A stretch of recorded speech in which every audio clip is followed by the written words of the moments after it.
Let me ask you this: how you feel about how Drake handling the Kendrick Lamar Drake lawsuit, and him getting Kendrick Lamar involved in it and all shit like that? See, me personally, I ain't mad at him, and I ain't mad at him for the reason of if them niggas really cheated with the numbers, then he didn't lose that battle. He didn't lose that war. So it's like he basically like they cheated. I know this nigga ain't beat me fair and square. So we gonna take it to court since y'all got me looking crazy. So it's just like the fact that they keep giving him motions and like I think too they just made them hand over something else, and it's looking like they did that shit. Cause we all think that the major labels are shady as. We all know they're buying plays. We all know they're running all kinds of devious shit. They own a lot of the medias, the playlists, all this shit. And so, all right, imagine this scenario if there wasn't a Kendrick versus Drake beef. And if it was just Drake getting disgruntled with the label and wanting to file a lawsuit, we would all be cheering him on. Drake standing up to these gigantic corporations, and he's going to be the reason why we all now know what goes on behind the scenes. For sure. It's only with the Kendrick layer of it that people are able to paint it as this is anti-hip hop. All that. This is anti-gigantic corporations who are basically feeding the music fans bullshit. Yeah, and because if we put it back to how it used to be, and the only niggas that'd be popping is the niggas that's actually popping and people really listening to them, and not bots and pushing them in their face and making it seem like they hot. The music industry probably be totally different right now. Yeah, I mean, if this lawsuit really was Drake is suing Kendrick because Kendrick said mean things about him, then I think we would all have to unanimously agree that Drake should just get over it and not use the legal system. That's not what it is, though, but right? That's not what it is. Yeah, that's what I say. That's not what it is. I wouldn't agree with that at all. Yeah, but it's the fact. It's like shit. Now they cheated. They helped this nigga. they cheated. It's crazy. Like, hey, them niggas cheated, beat me in battle. They cheat on God. Like you going like hell no. I'm sitting. He just sitting back and people just talking shit about him and oh Drake. But yeah, they making it seem like okay, he's still the same artist that he is. That shit didn't change nothing. He just you know what I'm saying. Kendrick is a lyrical West Coast nigga. You know what I'm saying? Like that's a whole different battlefield that he jumped in. Like Drake is Drake, but Kendrick is Kendrick. I seen you say some shit that you had hit up Drake and you was like, whenever you're ready to pop up, I'm ready to pop out with you. You know, he know I'm gonna pop outside with him. Like, cause I don't like how people making it seem like he don't want to come outside, like it's real beef with them or some shit like that. I mean, that's what it looked like. Like he sold all his houses in LA. Like he done with LA after all that shit. He probably just that nigga moved to Texas and all type of shit. I feel like that was before he moved out of LA because he built or got that gigantic house in Toronto.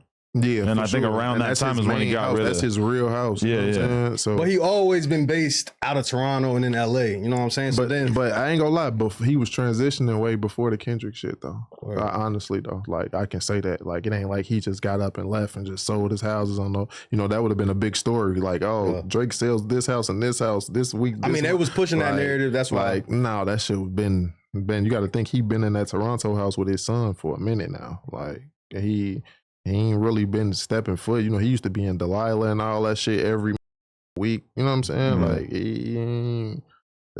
that shit kind of changed before then. But shit, I wouldn't want to be out here too. I'm beefing with a nigga on the national, worldwide, it's like that. Hell no, we up out of here. This day shit. Yeah. They killed Pop Smoke out here. He ain't from out. You feel me? Like, and he wasn't even into shit without her. So Drake, if I was Drake, I'd look at it like that too. Like, nah, hell no, I'm finna get up out of here. But to be fair, I don't think I've ever heard throughout this whole thing. I never heard anybody like on a street level even really suggest they were gonna do anything to Drake out here. Exactly, because it's not serious. It's super serious, but it's just not serious in that way. It's serious on wax. It's serious to, now if they saw each other to music for sure. But that's just not gonna happen by accident. You know, or if they're teams, people super close. But I mean, let's be real. It's gonna be too much security, too much all that shit. Like, and they not even going. They not moving around the right way. Hell no, and they not even gonna cross paths for real. Yeah, but I mean, a lot of people have been choosing to leave LA for the last few years. Yeah, so you can't blame Drake for being one of them. After that pandemic shit, this shit, LA ain't been the same. I moved after that. I mean, it ain't been the same. How you feel about like LA now, like coming out here and shit? It's the same or? No, this shit ain't the same, bro. I don't know what it is. It's just like I used to have so much fun in LA. Like it was always some shit to do. I was always rotating through studios and rubbing shoulders with different artists, and there was always shit going on and shows and shit and all type of shit. Like you pop up and at rap shows and little events and all type of shit. It was just shit going on. It really just seemed like shit changed. This shit just got back on some gangster shit like the 90s.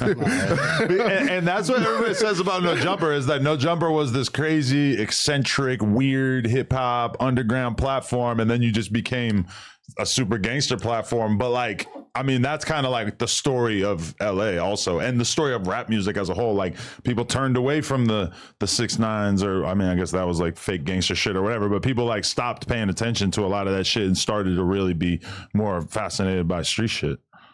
Yeah, I mean, you know, this is one of the first gangster places ever, so like for real, Los Angeles, LA, right, Chicago, right. New York, there's like gangster places like back in the 80s and shit like that. So it's always shit repeat itself. So you mentioned before like a 600 documentary. Mm-hmm. I actually know somebody who made a 600 documentary. What would you say if you were face to face with somebody like Trap Lil Ross?